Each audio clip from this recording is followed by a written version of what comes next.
Obrigada, presidente, queridos colegas. Eu também quero apenas reforçar a importância, né, dos colegas.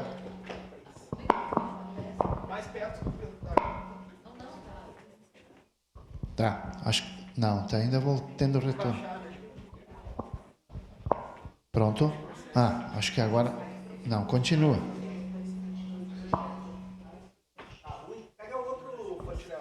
Vamos ver agora. Alô? Alô? Acho que agora foi. Eu queria então... Vou trocar de microfone. Vem na coisa, Pronto? Pronto? Agora sim. Senhora presidente, queridos colegas, eu queria apenas reforçar a importância dos colegas participar hoje da sessão hoje à tarde, da reunião pública hoje à tarde, às 14 horas, né? A questão do plano diretor, que a gente comentou aqui, o quanto é importante que a comunidade participe, né?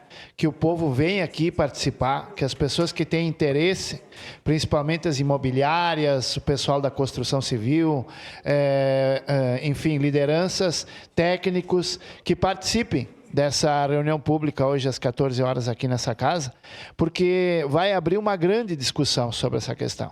Nós temos várias questões que têm que ser mudadas, né?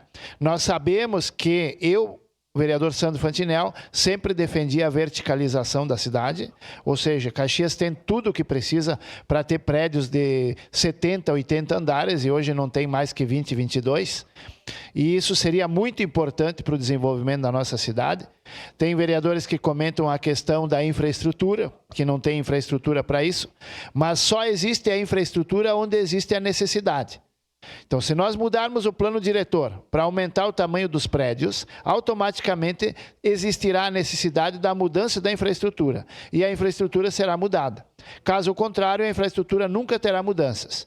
Então, nós temos que trabalhar muito em cima disso, tanto nas comunidades do interior, que tem gravíssimos problemas na questão da altura dos prédios, da altura das construções, né? Absurdos, sem explicação.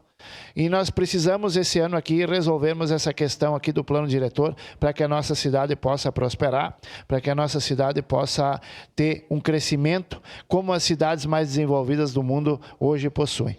Era isso, senhora presidente. Obrigado. Obrigado, vereador Sandro.